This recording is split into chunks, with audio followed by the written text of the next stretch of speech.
Je vous souhaite une très bonne nuit. Alors, il faut dire que dans les écrits religieux des Hébreux, c'est-à-dire la Torah, et puis aussi dans le Coran,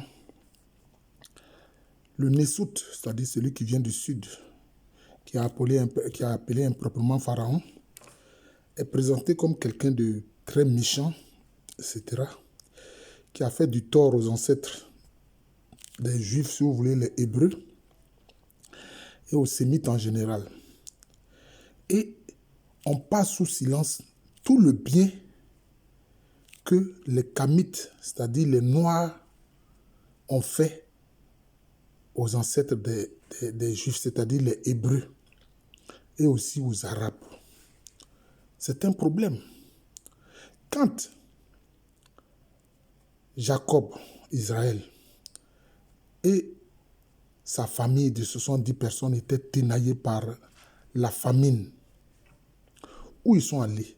Ils sont allés à Kama, au pays des Kamites. Et finalement, ils ont fait près de 400 ans là-bas.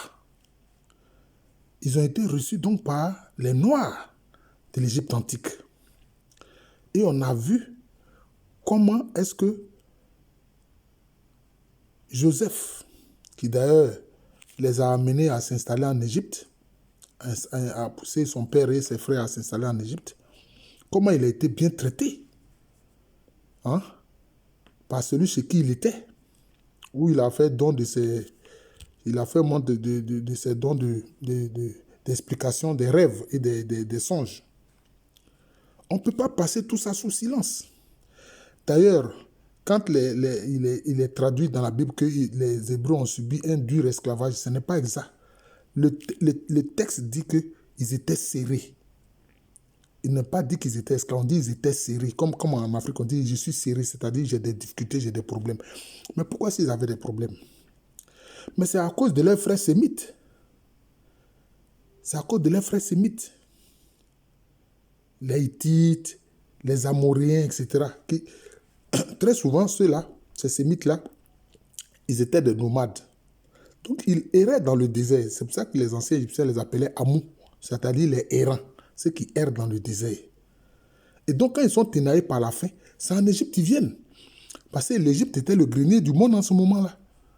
Les limons de choses du Nil permettaient une agriculture florissante. Donc, quand ces peuples qui pratiquaient le nomadisme avaient faim, c'est en Égypte qu'ils venaient pour se nourrir. Mais très souvent, ils faisaient quoi? Ils pratiquaient du pillage. Ils venaient attaquer les greniers de l'Égypte antique. C'est pour ça que les anciens Égyptiens ne les aimaient pas beaucoup, à cause de leur violence. Vous voyez? Et c'est pour ça que les Hébreux qui, eux, se sont installés, ils ont dit qu'ils sont serrés. Parce que les Égyptiens ne faisaient pas de différence entre eux et puis les autres sémites, parce qu'ils avaient les mêmes pratiques, etc. C'est de ça qu'il s'agit. Donc, on ne peut pas prétendre qu'un seul pharaon a maltraité les Juifs et alors passer par perte de profit tout le bien que les anciens Égyptiens leur ont fait durant 400 ans. D'ailleurs, il est prouvé aujourd'hui que la construction des pyramides, là, ce n'est pas des esclaves qui ont construit la pyramide, non, mais c'était des ouvriers qui étaient payés. Ils avaient leur village installé non loin des pyramides en construction. Vous comprenez? Et puis, quand ces Hébreux-là, ils quittent le pays Kamite, quand ils quittent Kama, Taméri, quand ils s'en vont, qu'est-ce qu'ils font? Dans le pays de Canaan où ils s'installent, ils font quoi? Ils distribuent des terres à 11 tribus, sauf à une qui est la tribu de Lévi qui sera au service en permanence de Yahvé Dieu. Mais avec qui ils ont appris l'agriculture? C'était des nomades. Donc quand ils vont dans le pays de Canaan, puis maintenant ils veulent pratiquer l'agriculture, ils ont appris l'agriculture auprès de qui? Auprès des anciens Égyptiens. Ça, c'est mauvais, ça.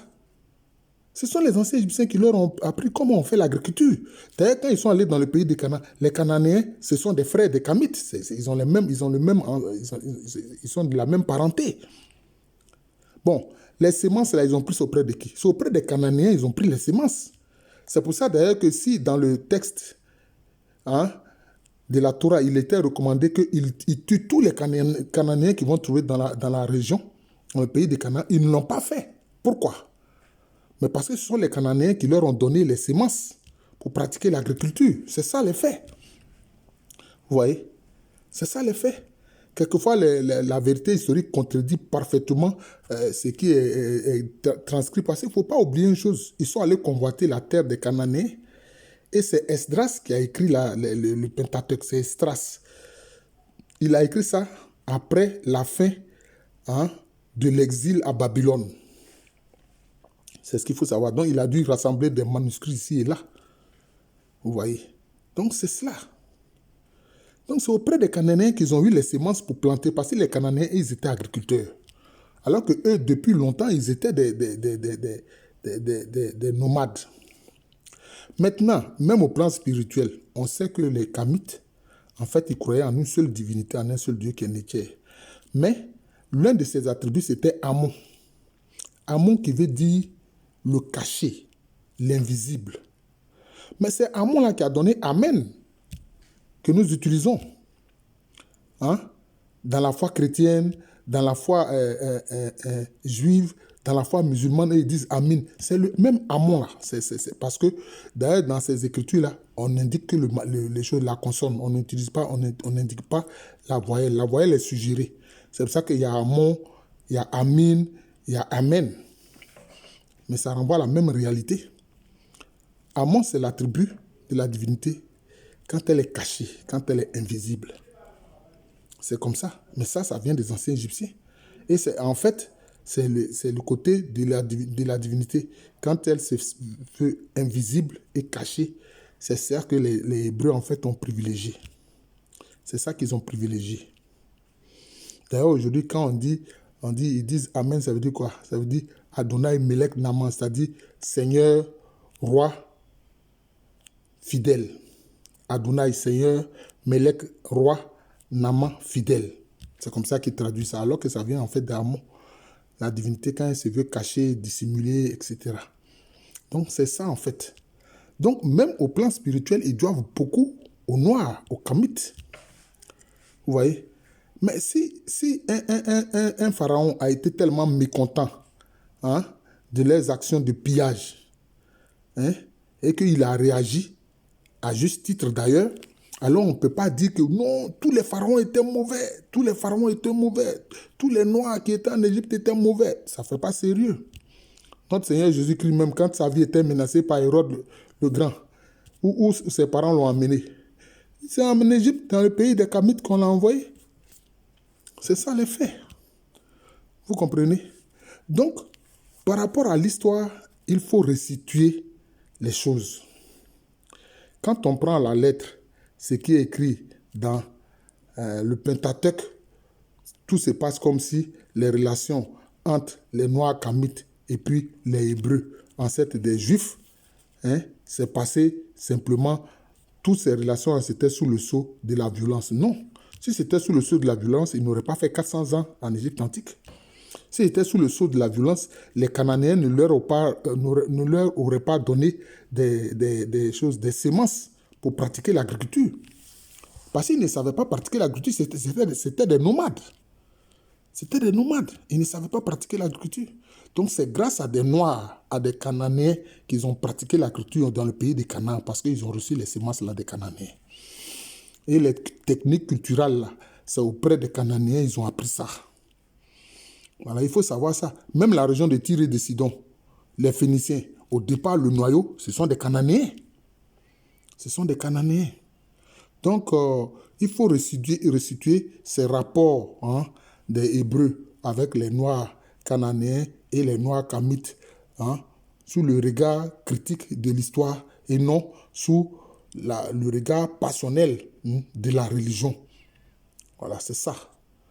C'est ce que je veux montrer ici à travers cet enseignement-là que je donne un peu nuitamment. Voilà. Quand l'inspiration est là, il faut le faire. Vraiment, je dis Yako, courage et consolation à tous nos collègues du département d'histoire pour la perte de notre collègue, le jeune docteur Méné Yao Davi, D'ailleurs, c'est moi qui l'ai encadré pour soutenir sa thèse dans laquelle il montre des liens très forts au plan culturel, etc., entre la culture Akan et puis la culture des anciens Égyptiens. C'est un fils dans l'intellect que je viens de perdre. Et je suis peiné, mais moi, je sais que le Seigneur console toujours. Voilà, le Seigneur me console et je prie seulement qu'il reçoive l'âme de Méné dans sa lumière auprès de lui et que son visage illumine le docteur Méné. Voilà. Je vous souhaite à tous une bonne nuit.